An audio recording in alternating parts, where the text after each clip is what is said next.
বিপদে পড়লে আল্লাহ সুবহানাহু ওয়া তাআলা আপনার কণ্ঠটা শুনতে চান। কখনো আপনাকে কেন আল্লাহ বিপদে ফেলেন জানেন? কারণ দীর্ঘদিন আপনি আল্লাহকে ভুলে গিয়েছিলেন।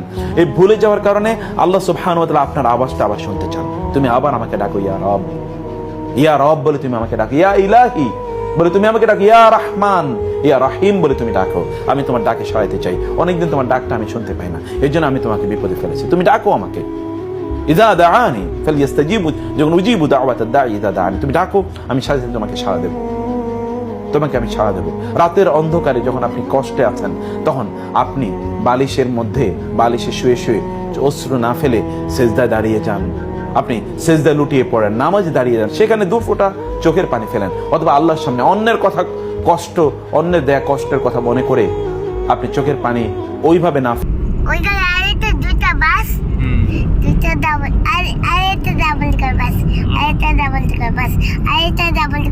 ফেলে আপনি যদি মহান আল্লাহ সুবহানাহু কাছে আবেদন করতে গিয়ে ফেলেন, তাহলে আল্লাহ সুবহানাহু ওয়া তাআলা আপনার সকল প্রয়োজন মিটিয়ে দেবেন।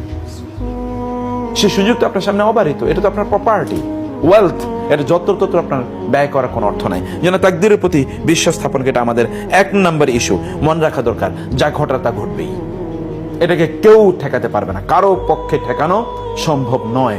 যা ঘটার তা ঘটবেই। রাসূলুল্লাহ সাল্লাল্লাহু আলাইহি ওয়াসাল্লাম সে কথা বলেছেন, ওয়ালাম আন্নামা আখতাআকা লাম ইয়াকুন লিয়ুসিবুক, যা ঘটবে তাকে তুমি কখনোই বাধা দিতে পারবে না। অতএব তোমাকে তা মেনে নেওয়া, এটা আমাদের দরকার। 2 নম্বর হচ্ছে আমাদের চিন্তার মোড়টা ঘুরিয়ে দেওয়া দরকার। যেই জিনিসটা আমাকে পেরেশানিতে ফেলছে, সেই দিক থেকে আমার চিন্তার মোড়টা ঘুরিয়ে অন্য কোথাও আমাদের নিয়ে যাওয়া দরকার। যদি আমরা সেটা নিতে পারি, তাইলে কেবলমাত্র আমাদের দেখবেন যে আমাদের সমস্যার সমাধান হয়ে যাবে। রাসূলুল্লাহ সাল্লাল্লাহু আলাইহি ওয়াসাল্লাম বলেছেন, আপনাদেরকে কথা বলি, রাসূল সাল্লাল্লাহু আলাইহি ওয়াসাল্লাম বলেন, মান জাআলা হুমুমা হাম্মান ওয়াহিদান হাম্মা আখিরাতি কাফাহুল্লাহু হাম্মা দুনিয়াহু ওয়া মান তাশাআবাত বিহিল হুমুমু ফি আহওয়ালি দুনিয়া লাম ইউবাদিল্লাহু ফি আইয়ি আওদিয়াতিন হালাকা। কেউ যদি তার টেনশন কেবল একটা জায়গার মধ্যে নিবেদিত রাখে, তা কি আখিরাত, আল্লাহ সুবহানাহু ওয়া তাআলা তার দুনিয়ার সকল টেনশন দূর করে দেবেন। যদি আখিরাত কেন্দ্রিক তার টেনশন থাকে, আর কেউ যদি কেবল দুনিয়া কেন্দ্রিক টেনশনে থাকে, তাহলে আল্লাহ সুবহানাহু ওয়া তাআলা এটাতে কোনো ভ্রুক্ষেপই করেন না। ও কোথায় গিয়া মারা গেল, কোথায় ধ্বংস হলো, আল্লাহ এটা ভ্রুক্ষেপই করেন। ফি আইয়ি আওদিয়াতিন হালাক, সে কোন ভ্যালি, কোন উপত্যকায়, কোন প্রান্তে, কোন পথে সে মারা পড়লো, এটা আল্লাহ সুবহানাহু ওয়া তাআলা এটাকে আল্লাহ ভ্রুক্ষেপই করেন না। যেন আমাদের আখিরাত কেন্দ্রিক চিন্তাই কেবলমাত্র আমাদের সকল অ্যাংজাইটি, ফ্রাস্ট্রেশন, টেনশন এগুলোকে দূর করে দিতে পারে। 3 নম্বর কি, আপনার চেয়ে যাদের অবস্থা অনেক খারাপ, যেটা আমরা গত ইয়েতে বলেছিলাম, তাদের দিকে একবার তাকান, একটু অন্যের দিকে তাকান। আপনি কমপক্ষে আপনার এমন একটা প্রপার্টি আছে, একজন সালাফের কাছে একজন ব্যক্তি এসে বললেন যে আমার তো কোনো টাকা পয়সা নেই, আমার কিছু ভিক্ষা দেন। বলে ঠিক আছে, ভালো কথা, তোমার কোনো কিছুই নাই? বলে না, কিছুই নাই। বলে আচ্ছা ঠিক আছে ভাই, তোমার চোখ 2টা আমাকে দিয়ে দাও, আমি তোমার 1 লাখ টাকা দেবো। বলে এটা কোনো কথা বললেন? চোখ বিক্রি করে যায় নাকি?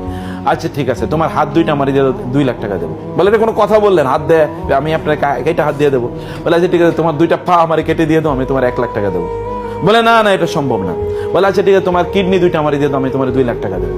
এইভাবে তাকে হিসাব করতেছে। বলে আচ্ছা, তোমার এখন এই সম্পদ যা তোমার শরীরে আছে, এগুলোর দামেই তো আমি প্রায় 30-40 লাখ টাকা বললাম। তো তোমার নাই, তুমি কেমনে বলো? তোমার এখানেই তো বহুত প্রপার্টি আল্লাহ তাআলা দিয়ে দিয়েছেন, তুমি জাস্ট এগুলোকে কাজে লাগাও। তোমার তো আছে, তুমি কি নাই, কি বলছো? তুমি নাই কোথায়? নাই কেবলমাত্র তোমার কোথায়, মগজে নাই। সত্যিকার অর্থে সেটার এক্সিস্টেন্স আছে। সেজন্য আমাদের যেটি করা দরকার, তাহলে যে আমাদের চেয়ে যারা খারাপ অবস্থায় আছে তাদের দিকে আমাদের তাকানো। এটি রাসূলুল্লাহ সাল্লাল্লাহু আলাইহি ওয়াসাল্লাম 1500 বছর আগে আমাদেরকে বলে দিয়েছেন, যারা তোমার নিচে আছে তাদের দিকে তাকাও, তাদের দিকে তাকাও। যারা তোমার উপরে, তাদের দিকে তাকালেই তোমার ফ্রাস্ট্রেশন আরো বেড়ে যাবে। আল্লাহর উপর আমাদের ভরসা ইত্যাদি রাখা এবং আল্লাহর ব্যাপারে সুধারণা রাখা। আমি জানি না আমাদের আল্লাহর ব্যাপারে সুধারণা কতটুকু আছে। যারা কাফের, মুশরিক, মুনাফিক, এদের ব্যাপারে আল্লাহ তাআলা বলেছেন, আয-যান্নিনা বিল্লাহি যান্নাস সাউ আলাইহিম দাইরাতুস সাউ ওয়া গাদিবাল্লাহু আলাইহিম ওয়া লাআনাহুম। আল্লাহ সুবহানাহু ওয়া তাআলা বললেন, একদল লোক যারা আল্লাহর ব্যাপারে খারাপ ধারণা রাখে, আল্লাহ সুবহানাহু ওয়া তাআলা বলেন ওদের খারাপ ধারণার কারণে আল্লাহ তাআলা তাদেরকে কি করবেন? তাদের উপর গজব আরোপ করেন, তাদের উপর লানত আরোপ করেন, আল্লাহ তাদেরকে ধ্বংস করে দেন। আল্লাহর ব্যাপারে আপনার ধারণা কি? কোরআনে আল্লাহ সুবহানাহু ওয়া তাআলা বলেছেন আমরা যেন আল্লাহর ব্যাপারে ভালো ধারণা পোষণ করি। রাসূলুল্লাহ বলেছেন, জন্নু, তোমরা যেন আল্লাহর ব্যাপারে লা ইয়ামুতান্না আহাদুকুম ইল্লা হুয়া ইহসিনুজ যান্না বিল্লাহ, আল্লাহর ব্যাপারে ভালো ধারণা না রেখে কেউ যেন না মারা যায়। রাসূলুল্লাহ বলেন, আল্লাহ তাআলা বলেন, হাদিসে কুদসিতে আসছে, আনা ইনদা যান্নি আবদি ওয়া আনা মাআহু ইযা যাকারানি। আমার বান্দা আমাকে যেমন মনে করে আমি তেমন। আপনি যদি মনে করেন, এই অনুভূতি যদি আপনার অন্তরে আপনি তৈরি করতে পারেন, আমার রব আমাকে কখনোই ধ্বংস করবেন না, তিনি কখনোই আমাকে বিপদে ফেলবেন না, আমার জন্য অকল্যাণ তিনি করবেন না, এই বিশ্বাস যদি সত্যিকার আল্লাহর কসম অন্তরে লালন করতে পারেন, আল্লাহ সুবহানাহু ওয়া তাআলা আপনার হয়ে যাবেন ইনশাআল্লাহ। রাসূলুল্লাহ সাল্লাল্লাহু আলাইহি ওয়াসাল্লাম সে কথাই বলেছেন, আল্লাহ তাআলা বলেন, যখন আমার বান্দা আমার হয়ে যায় তখন আমি তার হয়ে যাই। যদি আল্লাহর জন্য আপনি হয়ে যান, তাহলে আল্লাহ সুবহানাহু ওয়া তাআলা আপনার টেনশন, অ্যাংজাইটি তো আল্লাহ তাআলা দূর করে দেবেন, তিনিই তো দূর করে দেয় মালিক আল্লাহ সুবহানাহু ওয়া তাআলা। আলহামদুলিল্লাহিল্লাযী আযহাবা আন্নিল হাযান, কোরআনে আছে যে সেই আল্লাহর জন্য প্রশংসা যিনি আমার টেনশন দূর করে দিয়েছেন। ইন্নামা আশকু বাসি ওয়া হুজনি ইলাল্লাহ ওয়া আ'লামু মিনাল্লাহি মা লা তা'লামুন। আচ্ছা, ইউসুফ আলাইহিস সালাতু ওয়াস সালামকে তার বাবা ইয়াকুব তাকে যে হারালেন, বাবা হারিয়েছেন এবং ভাইয়েরা এনে কি করলো, জামা কাপড় দিল, যে জামাটি কামিজ যেখানে রক্ত মাখা এরকম কামিজ, এবং তারপরে 1-2 বছর না যে তাকে ফিরে পায়নি, 1-2 বছর না।